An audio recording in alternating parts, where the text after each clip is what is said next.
Jail கைதியா இருக்கிற heroine பிரசவத்துக்கு ஹாஸ்பிட்டலுக்கு வரும்போது ஹீரோ அவங்கள தப்பிக்க வைக்கணும்னு பிளான் போட்டிருப்பாரு. ஆனா போலீஸ்க்கு இந்த விஷயம் தெரிஞ்சிருது. இதுக்கு பின்னாடி யாரெல்லாம் இருக்காங்கன்னு கண்டுபிடிக்கணும்னு இப்ப வார்டில் இருக்க எல்லாரோட டீடைல்ஸ் வாங்குறாங்க. ஹீரோயினுக்கு துணையா இருந்து ஜெயில இருந்து வந்த ஒரு லேடி தான் இன்ஃபர்மேஷன் கொடுத்திருப்பாங்க. இப்போ அவங்க கிட்ட இருக்க ஆம்புலன்ஸ் டிரைவர் எல்லாம் காட்டி விசாரிக்கிறாங்க. இந்த ரேணுகா கிட்ட விஷயம் சொன்ன ஆம்புலன்ஸ் டிரைவர் அங்க இருக்க மாட்டாரு. ஆனா போட்டோல இருப்பாரு. இப்ப காட்டுறாங்க. ஹாஸ்பிட்டல் பக்கத்துல இருந்த ஒரு ஹோட்டல்ல தான் ஹீரோ தங்கியிருப்பாரு. அவரை கண்டுபிடிச்சு அரெஸ்ட் பண்றாங்க.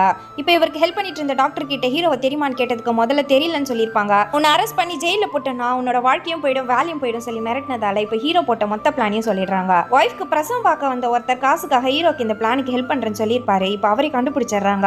உண்மையை ஒத்துக்கிறாரு. இப்போ வார்ன் பண்ணி அனுப்பிடுறாங்க.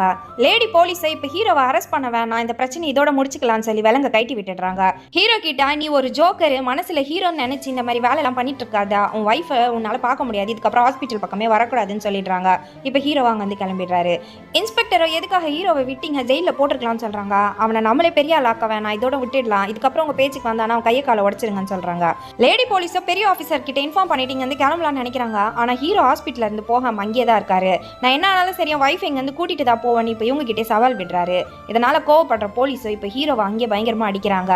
இன்ஸ்பெக்டர் ஹீரோ மேல இருக்க கடுப்புல இப்ப ஹீரோவோட கையை உடச்சிடுறாரு. இதுக்கப்புறம் ஹீரோ இங்க வரவே கூடாது, அவர் அசிங்கப்படுத்தணும்னு ரெஸ்ட் ரூம் கூட்டிட்டு போய் ஹீரோ மேலே யூரின் போயிடுறான். இதுக்கப்புறம் ஹீரோவோட பிரச்சனை இருக்காதுன்னு லேடி ஆஃபீஸர் கிட்ட சொல்லிட்டு இருக்காரு. ஆனா மறுபடியும் ஹீரோ உடஞ்ச கைக்கு கட்டு போட்டுட்டு நான் ஹீரோயின் இங்க இருந்து கூட்டு போன்னு பிடிவாதமா நிக்கிறாரு. நார்மல் டெலிவரி ஆக வேண்டிய ஹீரோயினுக்கு இவங்களே வேணும்னு சிசேரியன் பண்ண ஏற்பாடு பண்ணிடுறாங்க. இதை கேள்விப்பட்ட ஹீரோவை இப்ப பதறி அடிச்சு வராரு.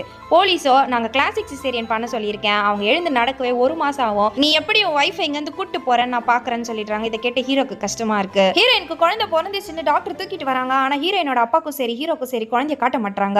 உங்களால பார்க்க முடியாது, இங்க இருந்து போங்கன்னு சொல்லி தள்ளி விட்டுடுறாங்க. ஹீரோ முதல்ல போட்ட பிளானுக்கு ஹெல்ப் பண்ண ஆம்புலன்ஸ் டிரைவர் இப்ப போலீஸ் வந்து மிரட்டிட்டு போறாரு. ஹீரோயின் எப்படியாச்சும் தப்பிக்க வைக்க சொல்லி வைஃப் சொன்னதால இப்ப இவரும் ஆம்புலன்ஸ் டிரைவர் இன்னொருத்தர் சேர்ந்து ஹீரோக்கு ஹெல்ப் பண்ண